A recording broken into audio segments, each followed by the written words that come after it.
Welcome to the first ever Design Build Delivers podcast bonus content.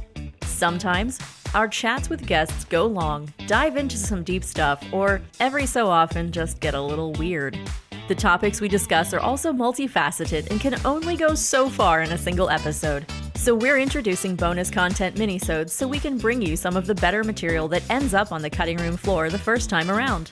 Now, we may or may not have bonus content from episode to episode, but when we do, you, our Design Build Delivers podcast listeners, will be the first to know.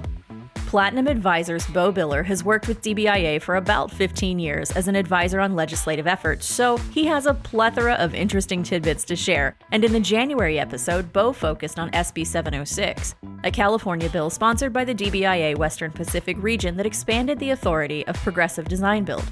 Beau's perspective was a little different from our other guests, and there was so much more to learn from him than what made it into that episode. I am Erin Looney, and again, welcome to the first ever Design Build Delivers podcast bonus content brought to you by US CAD.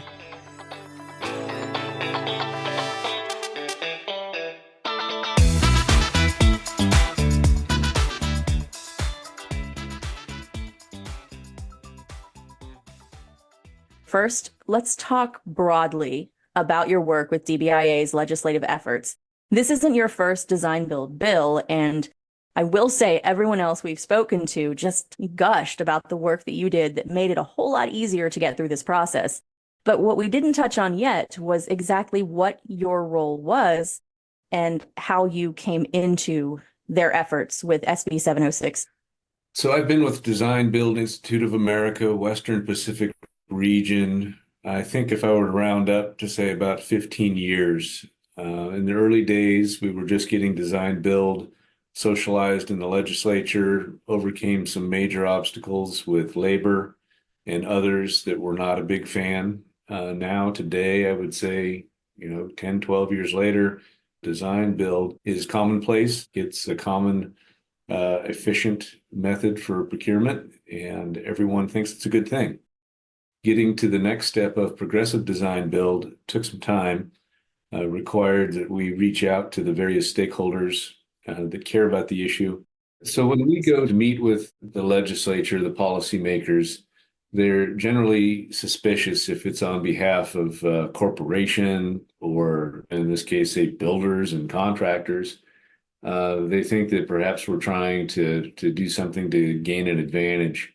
But to the credit of the Western Pacific region and the association, they've embraced the owner side of the membership equation, giving us credibility with those that are charged by way of election, whether it's a municipality, a city, a county, a special district. They have a duty to make good decisions when they spend billions of dollars to spend that money wisely. That helped us get and secure our author, Senator Caballero, the chair of the committee which would receive this bill, to put her name on it and be the lead author of the bill, along with co-authors from both houses, both parties. And that's what led us down the path of starting off on a good foot. As an advisor, you have a unique role. You come into these legislative efforts as both an insider and as an outsider. Talk about the balance that takes and the value of having that perspective. So in California, we have a very lopsided legislature. About fully 3/4 of both our assembly and our Senate are dominated by the Democratic Party. The balance is for the Republicans. So positioning a measure that we're going to ask for support on has to include focusing the message to protect the taxpayers, but not be perceived as something that's going to be good for the corporate world directly. Now, we know that design build has been a great benefit to the municipalities, the government itself, and also the provider, the vendor, if you will. But positioning this bill, and thankfully the work of Western Pacific Region in having owners as part of their voice when it comes to selling the need for this legislation, was a great help. And so the second thing we have to look at is that labor has a very strong voice in California. Historically, PEG the professional engineers in California government, which is primarily the organized labor for Caltrans and their engineers, has been opposed to design build going back over a decade. So making sure that we can parry any of their efforts to dissuade our legislation and things to think about in advance. So in doing that, I took a look and decided that it was best if we could cast our efforts with the senator that represented the committee, which would receive this bill. She had carried bills for us in the past. Senator Caballero, back in the Assembly, she ran design build legislation at our request. She knew the subject matter, which is always helpful. Certainly for those that are considering running legislation, having a member with some personal life experience in the space is a great advantage because they can speak on their feet. And then I considered having the committee consultants, at least in California. Every committee has at least 2 consultants which will review the legislation. They take a look at the history, the studies that have been done, and other efforts in the past and formulate opinions about it. And getting in early and having a legislator, a senator in this case, carrying the bill was a huge advantage because those committee consultants work for her ultimately. So there's a leg up on that front as well. We were blessed in this case to have a chair of a committee with some history, knowledge with DBIA in the Western Pacific region over the years, and it was the right place to start. Brandon, Marianne, and Chris all said separately from one another that having you on the team from day one is vital. So when someone comes to you and to Platinum Advisors and says, "We need your help," what information do you expect them to have? The first part of that question, I have the advantage of having represented the DBIA for a long time. If you're looking for an advisor, a consultant, a lobbyist to help run some legislation, having somebody with some historical knowledge in the space can't be overlooked. I mean, there's terms of art and business practices which those within your association know firsthand, and it's their business. It's what they do every day. You can't really expect a lobbyist to know this stuff right off the bat. If you were coming in cold, I would have to spend a lot of time understanding a lot of the fine points of the business and who the real players are. And so having the history was helpful. But if you're just coming in to start from scratch, save yourself some time and go with somebody that's got some knowledge in the space. Because what comes with that is the relationships within the legislature that are going to be important when you go to get a committee analysis, when you go to lobby members for votes. They already know you. They know that you're in this space. And in our particular case here, having worked with the DBIA for so many years, I still don't know it all, don't pretend to, but I know enough to ask the questions when I see them coming and know who to go to get the right answer. And I think that's a big leg up if you're trying to run this in another state or wherever you're trying to get this done. So talking about those other states and staying a little bit with how to make an advisor relationship work, can you give us some additional tips on how states that are different sizes, maybe different levels of resources, different levels of design build authority, how can they go about finding the right advisor for their needs? The easy answer is what you were just talking about. Go to someone who knows this. If that isn't readily available, what are some tips to find the right person? What I might go to there is if it depends on the size of the state too. And it's hard to compare with some other states, just the size and resources that they may have within their legislature. But I almost guarantee you, no matter where you're at, there's somebody that comes from a construction background. I know for certain many will have members that get elected to the higher offices that come from a city, a county, or some form of government, which may have already had experience, maybe not directly with design build, but experience in procurements and facility or project management. And they may lead you to the person that might be best to help shepherd a new bill through the process. Usually, within the association, they may have people that have the experience or some knowledge of government. One of the things I asked our folks right at the beginning was, okay, we're going to head down this path. who on the call, who amongst the DBIA-Western Pacific Region has an existing relationship with a lawmaker, or one doesn't have direct influence over the other, but if you happen to go to crab feeds and you happen to go to local events, if you're a corporation, just pick one, might have a political giving plan, then you may have occasion to know members. There's all sorts of different ways where there may be a personal relationship that you can translate into the working relationship you need at the legislature. And depending on the size of the state, some have very little staff, and you're going to rely on the members and their relationships with other members to push an initiative forward. So I don't proclaim to know exactly how all these other states work, but those are general guidelines which would help you get started and head down this path. Luckily, DBIA has a state statute report that can serve as a nice starting point, so you don't have to have all the answers. So let's consider a hypothetical. Up until now in this episode, we've really focused primarily on successful legislative efforts, but not every bill you want passed is passed, and not every bill you want squashed disappears the way you want it to. After the fact, if things don't go the way everyone has planned, what do you tell the team that has worked so hard with you, and how does your role change? I think that's a great question, which I would tell a story about my early days with DBIA. We were heading down the path of seeking design build authorization for cities, counties, special districts. In the very early days, even before my time as your contract lobbyist, there was a handful of authorizations, and I think school districts might have been first. But there was great resistance from the committee staff, which I mentioned earlier. The committee staff write the analyses, which are then shared with legislators before they cast their votes.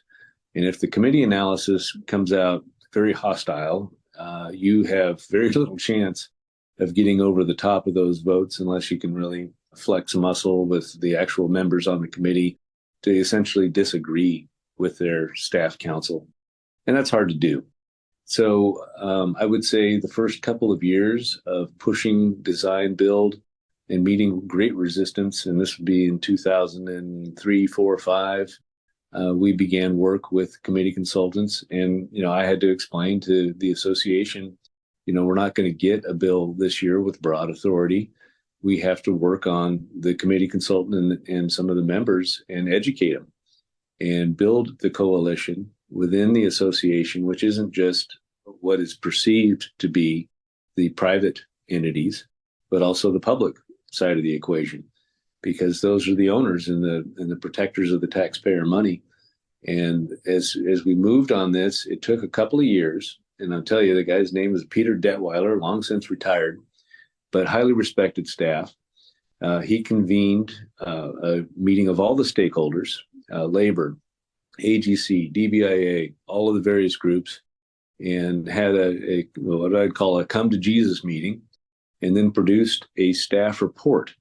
And that staff report was the foundation with which the following year legislation was introduced and passed, which granted statewide authority for cities and counties and special districts. And that set out what we call the boilerplate or the template for design build. It wasn't perfect. It included things like, it's mostly public money, so labor compliance was in there, but there's also issues with apprenticeships and skilled and trained. And over time, you can see the imprint of labor on some of the statutes. So we didn't start with a win. We started building a foundation.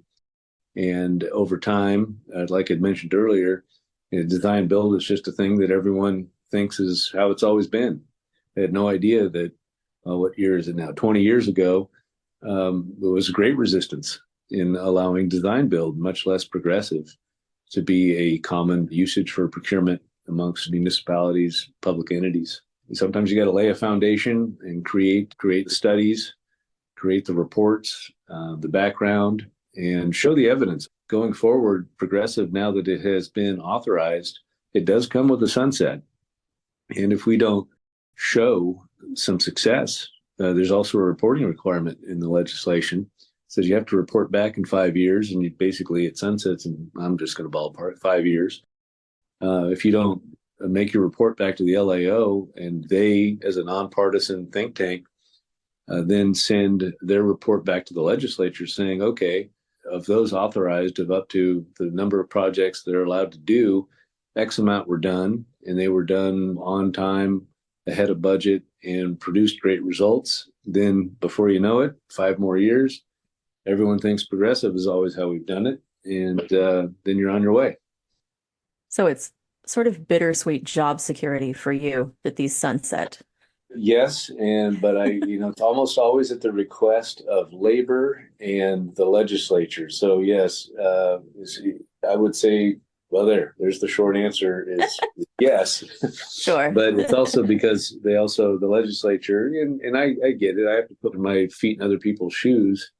And if you're the legislature and you're going to give somebody this authority, then you're going to want to make sure that if it goes badly, you can then yank the carpet out from under them. So it puts the burden back on us to walk the walk. I have spent time going back to the LAO to say, look, you've done these reports and you found that design build works, it's effective, it's better, it's a great option, it's not required.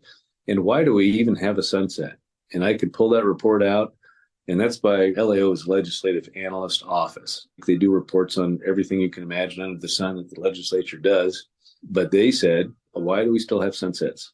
And I take that report over to the legislature and I place it on their desk, and I'm like, why do we need any sunsets? And they're like, well, because that's what we do.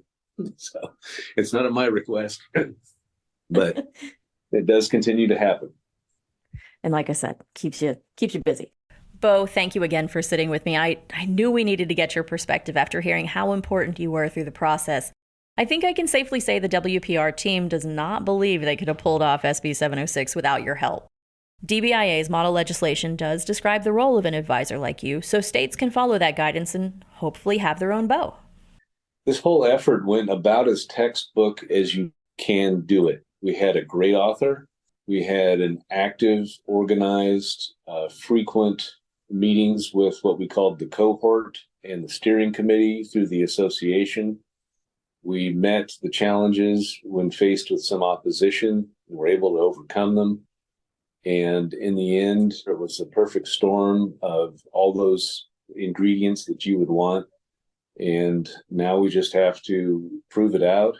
Senator Caballero received her plaque. We had Brandon and Betty Lynn and Marianne came to town, and they were acknowledged by that day the presiding officer, Senator Caballero, for all their efforts. So these kind of things, not only is it good for the policy, but it's good to extend and expand on our reach within the legislature so that when another matter comes up, it might not be our idea, it might be somebody else's, but they're going to ask us what we think about it, because we've further branded our space as the leader in the design build space, not to mention the fact that we got our bill signed by the governor.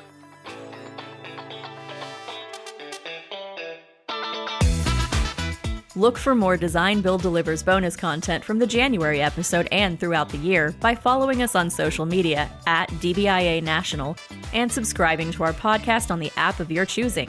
Thanks to USCAD for sponsoring the Design Build Delivers podcast. Learn more at uscad.com/DBIA.